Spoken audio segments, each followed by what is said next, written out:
Good morning everyone. Welcome back to our daily current affair series. और चलिए शुरुआत करते हैं आज का हमारी इस लेक्चर का।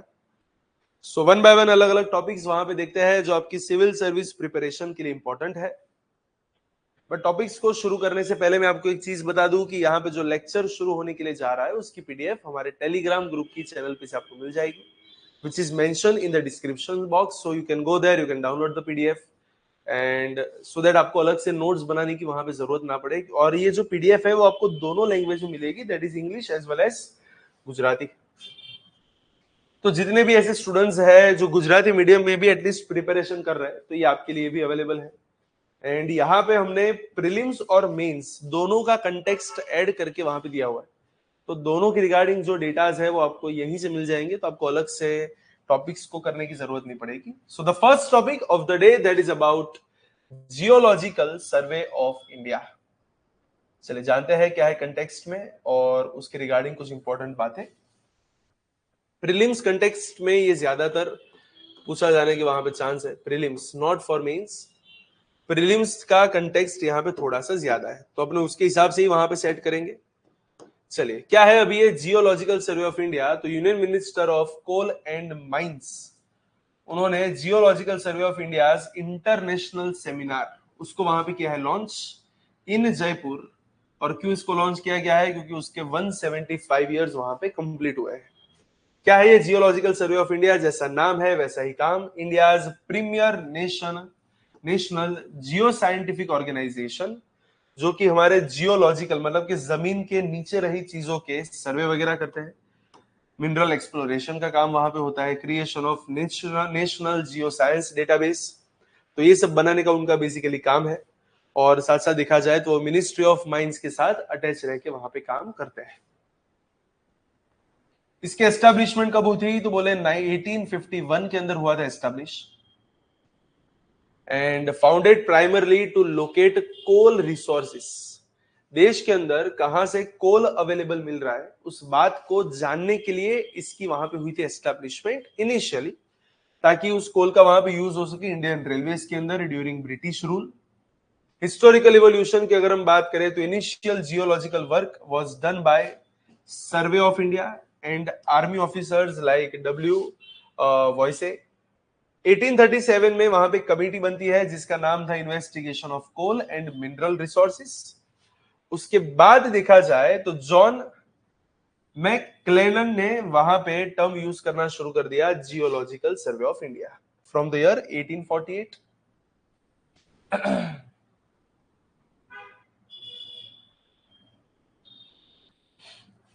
1851 से देखा जाए तो अंडर सर थॉमस ओल्डेम ने वहां पे कंटिन्यूअस इंस्टीट्यूशनल जियोलॉजिकल वर्क वहां पे शुरू कर दिया, marking the true beginning of GSI. और वहीं से बोल सकते हैं from 1851 to our 2025, so that is about 175 years जो अभी रिसेंटली वहां पे उसके हुए हैं कंप्लीट। मेन उनका फंक्शन क्या है? तो जियोलॉजिकल मैप्स वगैरह बनाओ, सर्वेज वगैरह वहां पे करो, साथ साथ मिनरल एक्सप्लोरेशन को वहां पे और बेटर तरीके से एग्जीक्यूट किया जाए, that is scientific assessment of minerals, energy as well as water resources. Geo hazard studies, कहीं पे अगर मान के चले कोई क्लाइमेट चेंज या फिर कोई सिस्मिक एक्टिविटीज होती है, दैट इज अबाउट अर्थक्वेक, तो उसको वहां पे स्टडी वगैरह करना। जियो technical and Jio environmental studies, और साथ साथ लास्ट में नेशनल जियो साइंस रिपोजिटरी। इसका मतलब है कि जियो और साइंस के रिगार्डिंग जो भी डेटा वगैरह है उसका वहां पे एक base banana, that is data base वहां पे क्रिएट करना, ताकि फ्यूचर के सर्वेज वगैरह के लिए वहां पे इंपॉर्टेंट इंफॉर्मेशन हमें मिल सके। That is all about geological survey of India. चलिए नेक्स्ट टॉपिक के ऊपर आगे बढ़ते हैं, लेकिन वहां पे आगे बढ़ने से पहले मैं आपको एक चीज बता दूं। PD Gurukul Ahmedabad as well as Gandhinagar and Vadodara तीनों ब्रांचेस के ऊपर UPSC plus GPSC class 1-2 examination उनकी नई बैचेस होने वाली है start from the next month at PD Gurukul, that is the best institute in Gujarat for civil service preparation. We are focusing on high level examination, जहां पे UPSC और GPSC class 1-2 पे focus किया जाता है। और कौन से मीडियम में यहाँ पे बैचेस चलती है? So English medium is there, Gujarati medium is there, as well as Hindi medium is there. और एज ऑफ नाउ वहां पे आपके लिए एक स्कीम भी ओपन है, that is you will get 3 days free demo sessions, 3 days free demo sessions as well as up to 50% scholarship. तो 50% तक की स्कॉलरशिप और 3 फ्री डेमो सेशंस. उसके लिए अगर आपने अभी तक एनरोलमेंट नहीं करवाया है तो नीचे डिस्क्रिप्शन बॉक्स के अंदर आपको एक फॉर्म मिलेगा. You just have to fill up that form, or else you can also contact on this number to get further information regarding the batches. तो एक बार वहां पे डेमोस को अटेंड कीजिए, एक बार देखिए कि कौन से लेवल की यहाँ पे प्रिपरेशन होती है और किस तरीके से आपका जो गवर्नमेंट ऑफिसर बनने का सपना है वो वहां पे हासिल हो सकता है. तो उसके ऊपर हम यहाँ पे करेंगे फोकस. चलिए नेक्स्ट टॉपिक के ऊपर आगे बढ़ते हैं, that is about supreme court clarification on governors powers to assent bills. क्या है अभी न्यूज में, तो उसके बारे में थोड़ा बहुत वहां पे जानते हैं.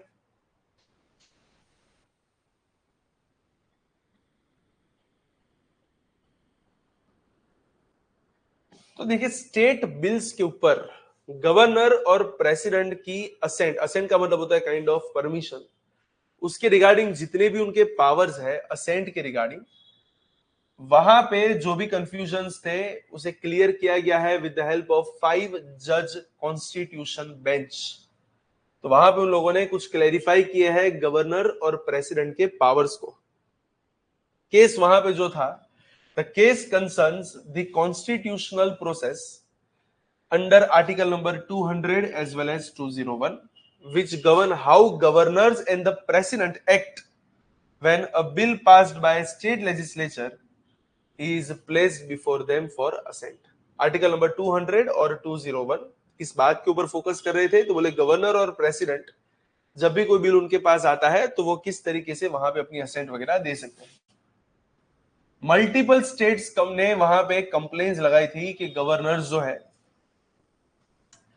वो जानबूझ के असेंट देने के ऊपर या तो उसे विथहोल्ड कर रहे हैं या फिर उसको डिले कर रहे हैं. मतलब या तो वो असेंट दे नहीं रहे या तो फिर जानबूझ के उसको डिले करते जा रहे हैं.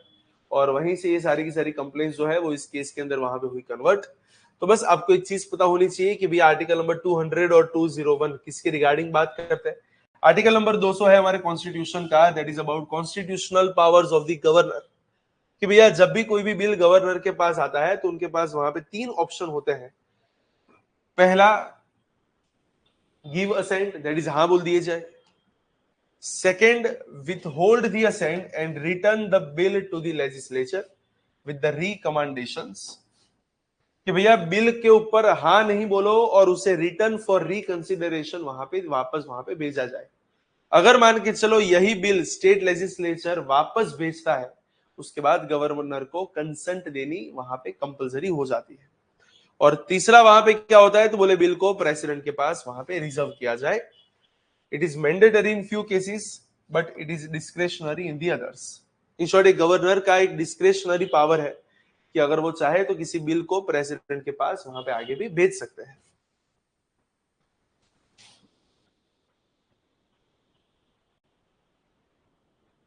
बट यहां पे क्लियर बोला गया है कि गवर्नर जो है वो किसी भी बिल को indefinitely that is indefinite time के लिए वहां पे पेंडिंग नहीं रख सकता है. आपको कुछ ना कुछ एक्शन वहां पे करनी पड़ेगी.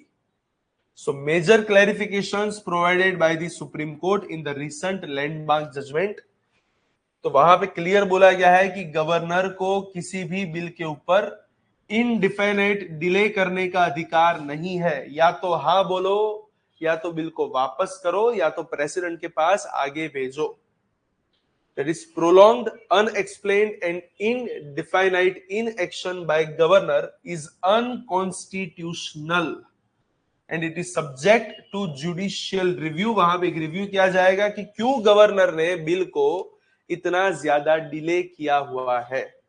No deemed assent. What does it mean? The Supreme Court rejected the earlier ruling suggesting that if a governor delays assent, the bill becomes law automatically. तो उसको भी वहां पे कर दिया है रिजेक्ट कि ऐसा नहीं हो सकता. तीसरा आर्टिकल नंबर 142 यहां पे थोड़ा सा अटैच है, that is article number 142 can not be used to bypass the constitutional procedure. You have to follow the constitutional procedures. Discretion exists, but it is limited. While governor exercise their discretionary powers under Article 200, but they are not bound by cabinet advice for assent decisions. वो बात सही है कि governor अपनी इच्छा के मुताबिक वहां पे डिसीजन ले सकते हैं, लेकिन वो कैबिनेट दैट इज उसकी एडवाइस मानने के लिए वहां पे बाध्य नहीं होते हैं. उन्हें हर बात में वहां पे कैबिनेट की एडवाइस मानना जरूरी नहीं होगा. But this discretion cannot be misused to block elected governments. यही जो पावर उनको दिया गया है आर्टिकल नंबर 200 के अंडर में, it cannot be used for blocking the elected government. Government जो इलेक्ट हो चुकी है उन्हें ब्लॉक करने के लिए आप इसका वहां पे यूज नहीं कर सकते. साथ में वो भी बोल दिया है that courts cannot impose fixed deadlines on governors or the president because the constitution used the phrase as soon as possible. तो बहुत से लोगों ने कोर्ट को ऐसा बोला था कि आप ये काम कीजिए ना, आप गवर्नर को बोल दीजिए कि भैया तुमको इतने टाइम के अंदर वहां पे असेंट देना ही पड़ेगा या फिर मत देना पड़ेगा, लेकिन इतने टाइम के अंदर तुमको डिसीजन देना पड़ेगा, या तो हाँ बोलो या तो ना बोलो. लेकिन कोर्ट ने क्लियर बोल दिया है कि देखो हम ऐसा आदेश करने वाले कोई है नहीं. कॉन्स्टिट्यूशन ने क्लियर बोला है एज सुन एज पॉसिबल, मतलब जितना जल्दी हो सकेगा उतना जल्दी डिसीजन लिया जाएगा.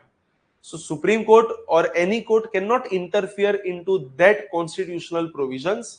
सो there is no judicial timelines given by the court to the governors that for in this particular time period you have to make your decision.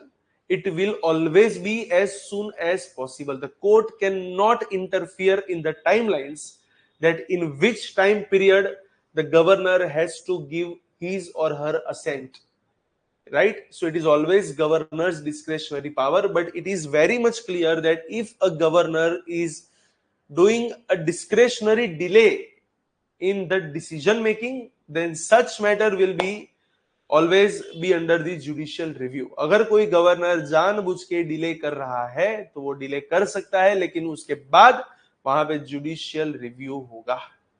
So that is very much clear in this decision. That is all about the recent clarifications.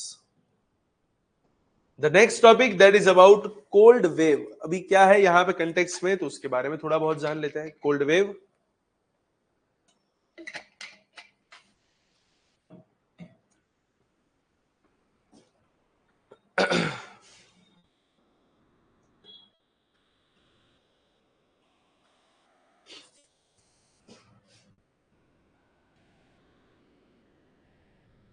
Telangana के अंदर अभी recently cold wave को पाया गया है, और ऐसा माना जाता है कि कोल्ड वेव ने वहां पे ग्रिप वहां पे पकड़ ली है. टेम्परेचर जो है वो 8 डिग्री से भी कम होके 3 to 5 डिग्री के आसपास वहां पे चला गया. सो बोल सकते हैं कि नॉर्मली 8 डिग्री के आसपास वहां का टेम्परेचर, जो नॉर्मल टेम्परेचर से 8 डिग्री से जैसे 3 से 5 चला गया, तो वो नॉर्मल टेम्परेचर से मतलब बहुत ही ज्यादा कम टेम्परेचर वहां पे मिला है. अब पहले तो ये पता होना चाहिए कि कोल्ड वेव होती क्या है और कहां पे वाली चीज पाई गई है. तो बोले तेलंगाना के कोहिर और नेलाल डिस्ट्रिक्ट के अंदर. सो जहां पे टेम्परेचर जो है वो कितने के आसपास पहुंच चुका है, तो बोले 8 डिग्री सेल्सियस, जो नॉर्मल से बोल सकते हैं कि 3 से 5 डिग्री उतना वहां पे कम है. कोल्ड वेव एग्जैक्टली होती क्या है? It refers to a sharp and unusual drop in minimum temperatures severe enough to cause physiological stress or danger to the humans. It is declared when temperatures fall below the defined IMD thresholds in plains or hilly regions. IMD ने जो एक fix limit decide की है कि अगर आपके normal average temperature से अगर इतना कम हो रहा है टेम्परेचर, तो उसे हम कोल्ड वेव डिक्लेयर करेंगे. अगर IMD की डेफिनेशन के हिसाब से उतना टेम्परेचर वहां पे कम हो रहा है, तो फिर वहां पे कोल्ड वेव है ऐसा माना जाता है. तो प्रीलिम्स के कंटेक्स्ट में आपको बस ये पता होना चाहिए कि कोल्ड वेव के क्राइटेरियाज क्या होते हैं. मिनिमम टेम्परेचर अगर हम प्लेन्स की बात करें तो it should be less than 10%, less than 10 degree Celsius, और जो नॉर्मल से 4.5 से लेके 6.4 डिग्री के आसपास गिरा हुआ होना चाहिए, तो उसे कोल्ड वेव बोलेंगे. अगर वो 6.4 डिग्री से भी ज्यादा नीचे गिर जाए नॉर्मल से, मतलब मान के चलो नॉर्मली वहां पे 9 डिग्री सेल्सियस रह रहा है, लेकिन वहां से अगर वो 6.4 से भी ज्यादा कम हो जाए, अगर आप एग्जैक्टली मैथमेटिकल कैलकुलेशन लगाए, अगर वो 2.6 डिग्री से कम हो रहा है तो उसे सीवियर कोल्ड वेव बोला जाता है, राइट।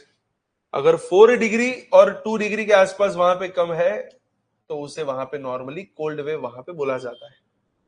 तो ओवरऑल ध्यान रखना फिर से एक बार, अगर 10 डिग्री से कम टेम्परेचर हो रहा है और वहां से वो 4.5 से 6.4 डिग्री तक का वहां पे टेम्परेचर कम जा रहा है तो उसे कोल्ड वेव बोलते हैं। अगर वो 6.4 से भी ज्यादा कम में चला गया तो उसे सीवियर कोल्ड वेव बोला जाता है। हिली रीजन्स में क्या है कि अगर 0 डिग्री से तो आपका टेम्परेचर कम होना ही चाहिए, तो उसे कोल्ड वेव वहां पे माना जाता है।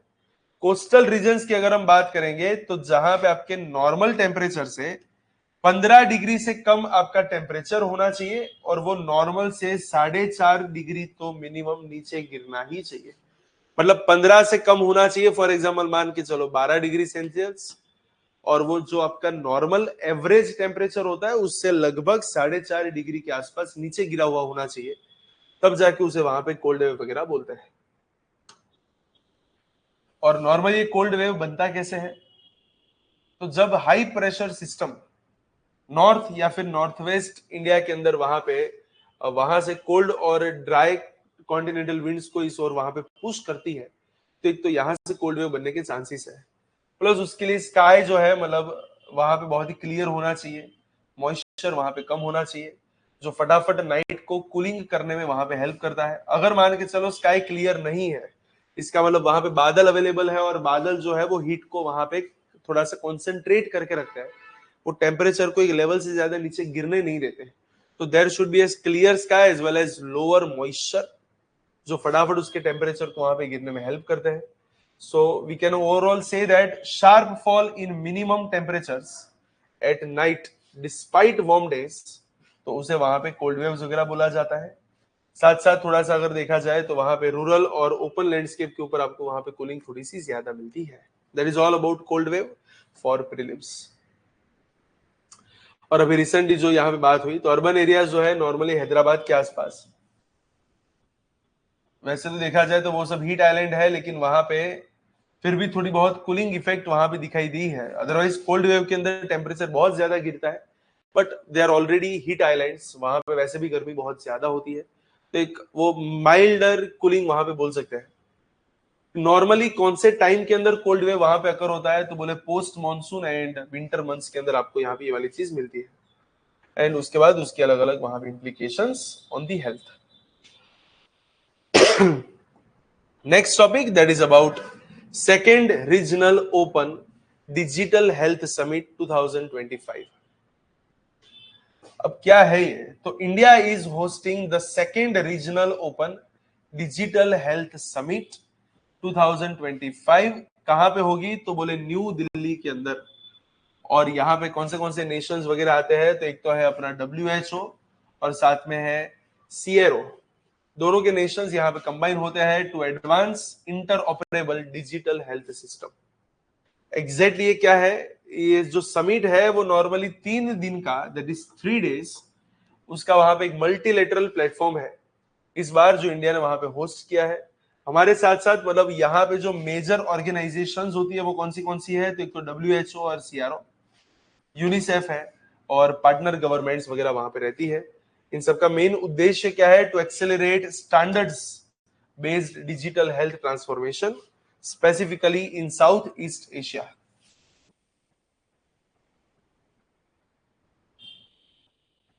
और ओवरऑल देखा जाए तो पूरे रीजन के अंदर वहां पे कैपेसिटी बिल्डिंग और पॉलिसी हार्मोनाइजेशन के ऊपर यहाँ पे फोकस रहता है। उसका मेन ऑब्जेक्टिव क्या है, तो भैया यूनिवर्सल हेल्थ कवरेज और SDG गोल्स उसके साथ अलाइन होने के लिए इंटर ऑपरेबिलिटी को वहां पे बढ़ाना है। साथ साथ people centric digital health ecosystem को वहां पे रेडी करना है। प्लस जो ग्लोबल स्टैंडर्ड्स है लाइक FHIR हो गया, ओपन APIs वगैरह हो गए, ओपन सोर्स हेल्थ टूल्स वगैरह हो गए, उन सबको वहां पे अडॉप्ट करना है। Integrate and modernise legacy health information system, reducing fragmentation. So इससे ज्यादा वहां पे बहुत चीजों को ध्यान में रखने की जरूरत नहीं, बस एक नॉर्मल चीज पता होनी चाहिए कि इस बार ये जो समिट थी उसका होस्ट जो था वो इंडिया है। फिर एक है index of 8 core industries, economics के अंदर बहुत ही ज्यादा इंपॉर्टेंट होता है। तो इंडेक्स ऑफ 8 कोर इंडस्ट्रीज, उसका जो आउटपुट मिला है अक्टूबर 2025 के अंदर, वो स्टेगनेंट रहा है। इसका मतलब क्या है? तो recording 0% growth, which is the worst performance in the last 14 months. There is no growth in the production. 8 core industry जिसका वेटेज सबसे ज्यादा है, पहले नंबर पे जहां पे आती है रिफाइनरीज, सेकंड नंबर पे आती है इलेक्ट्रिसिटी, तीसरे नंबर पे आती है स्टील, फोर्थ नंबर पे आती है कोल, फिफ्थ नंबर पे है क्रूड ऑयल, सिक्स्थ नंबर पे है नेचुरल गैस, सेवेंथ पे आता है सीमेंट और एट्थ नंबर पे आता है फर्टिलाइजर्स।